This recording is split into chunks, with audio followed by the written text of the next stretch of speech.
నేనేమంటానంటే ప్రతి ఒక్కరి లైఫ్లో ఒక రిజెక్షన్ ఉండాలి, ఒక బ్రేకప్ జరగాలి, ఒక చీట్ చేసిన వ్యక్తి, ఒక హర్ట్ చేసిన మనిషి, నీ ఎఫర్ట్స్ని వర్త్లెస్గా చూసేవాళ్ళు, నీ కేరింగ్ని కేర్లెస్గా తీసుకునే పర్సన్స్, నేను బ్లేమ్ చేసే వ్యక్తులు, నీ కాన్ఫిడెన్స్ని హెల్ప్లెస్గా ట్రీట్ చేసేవాళ్ళు, అవసరానికి అడుక్కునే మనుషులు, అవసరానికి వాడుకునే వ్యక్తులు ఉండాలి నీ లైఫ్లో, ఖచ్చితంగా ఉండాలి.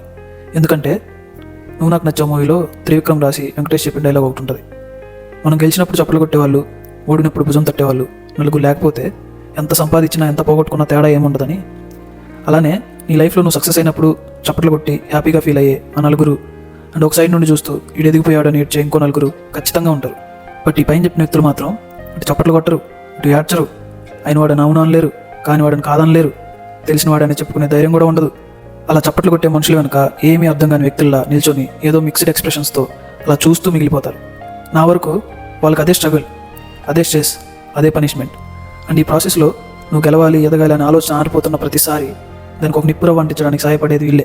కానీ నిజం చెప్పాలంటే ఈ రిజెక్షన్లు, ఈ బ్రేకప్స్, ఈ హర్ట్స్, వీటి వల్ల వచ్చే ఈ మిక్స్డ్ ఎమోషన్ ఇవన్నీ ఒక సినిమాలాగా ఉంటాయి.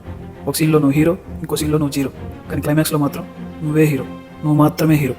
సో ఈ వ్యక్తుల గురించి కోపం అక్కర్లేదు. వాళ్ళు నీ లైఫ్లో విలన్స్ కాదు, వాళ్ళు నీ స్టోరీలో టర్నింగ్ పాయింట్స్. వాళ్ళు లేని లైఫ్ ఒక బ్లాంక్ పేజ్లా ఉంటుంది, ఏం చూడలేం, ఏం చదవలేం. వాళ్ళు ఉండడం వల్ల నువ్వు రాసే ప్రతి లైన్లో ఒక పవర్ ఉంటుంది, నువ్వు చెప్పే ప్రతి మాటలో ఒక ఫైర్ ఉంటుంది. కాబట్టి వాళ్ళకి థ్యాంక్స్ చెప్పు. నీ జర్నీలో వీళ్ళు ఒక చాప్టర్ మాత్రమే, కంప్లీట్ స్టోరీ కాదు. లైఫ్ అనేది ఒక ఫెస్టివల్ లాంటిది. ఒక రోజు దీపావళి, ఇంకో రోజు దసరా, కానీ మధ్యలో సైలెంట్గా వచ్చే అమావాస్య కూడా ఉంటుంది. లైఫ్ అంటేనే ఒక బ్యాలెన్సింగ్ యాక్ట్ బ్రో. హై మూమెంట్స్ని ఫాలో అవుతూ లో మూమెంట్స్ని ఫాలో అవుతూ హై మూమెంట్స్ తడుముతూనే ఉంటాయి. సో వీటన్నిటిని దాటుకొని నువ్వు గెలవాలి, ఎదగాలి, పైకి రావాలి. So all the best. అంతే ఉంటాను మరి. Thank you.